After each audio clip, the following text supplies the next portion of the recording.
আসসালামু আলাইকুম প্রিয় পরীক্ষার্থী ভাই বোনেরা, আমরা গত পর্বে ফৌজদারি কার্যবিধি আইনের ৪৬ ধারা আলোচনা করেছিলাম।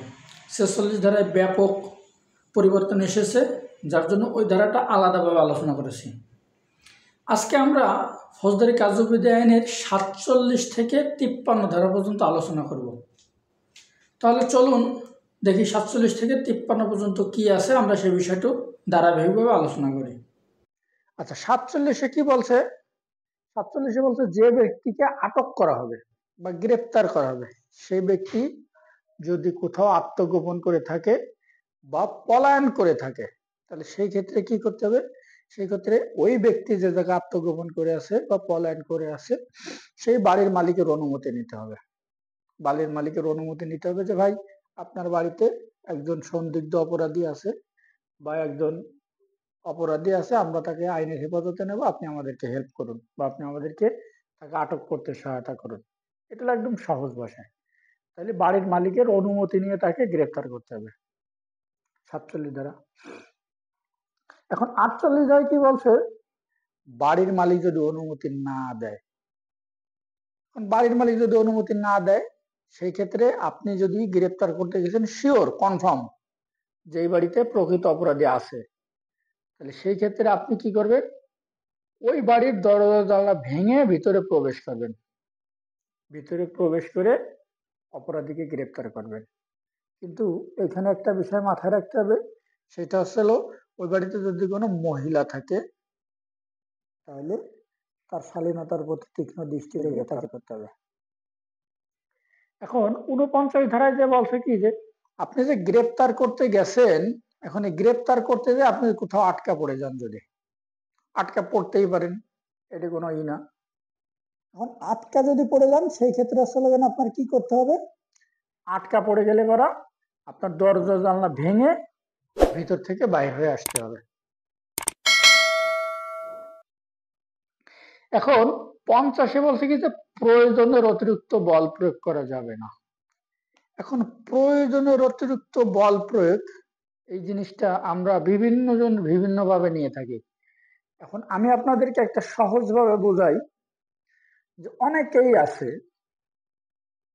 যে গ্রেপ্তার করতে গেছেন, গ্রেপ্তার করছেন, এখন তাকে নিয়ে আসতেছেন, আসার পথে দেখা যাচ্ছে কি যে তার টেবিলের উপর একটা জগ আছে, একটা গ্লাস আছে, আপনি ধাক্কা দিয়ে ফেলে দিলেন, এই একটা বিষয় হতে পারে।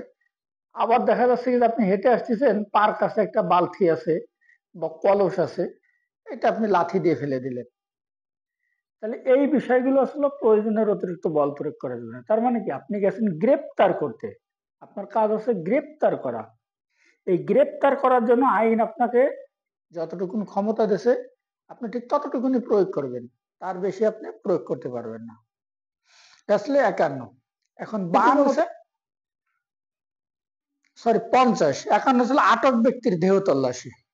এখন এই যে আপনি যাকে গ্রেপ্তার করে আনছেন তার দেহ তল্লাশি করতে হবে, তার শরীরের ভিতরে কোনো অবৈধ অস্ত্র বা মারাত্মক কোনো অস্ত্র শস্ত্র আছে কিনা সেই জিনিসটা আপনাকে কনফার্ম করতে হবে, যে আপনি তার সমস্ত শরীর তল্লাশি করবেন, পরিধেয় বস্ত্র ব্যতীত।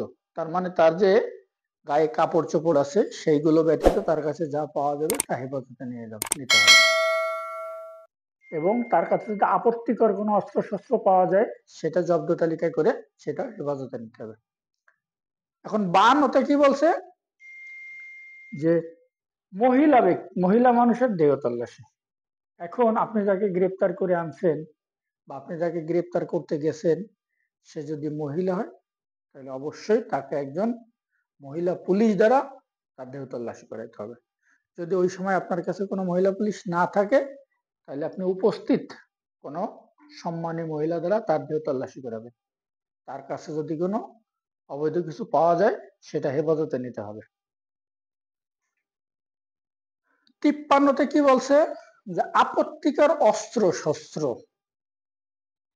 এখন আপনি যাকে গ্রেপ্তার করতে গেছেন বা যাকে আপনি গ্রেপ্তার করে আনছেন তার কাছে যদি আপত্তিকর কোনো অস্ত্র শস্ত্র পাওয়া যায় তাহলে সেটা হেফাজতে নিতে হবে এবং উপস্থিত সাক্ষীদের মোকাবেলায় সেটা জব্দ তালিকা করে আপনি এটা হেফাজতে নেবেন।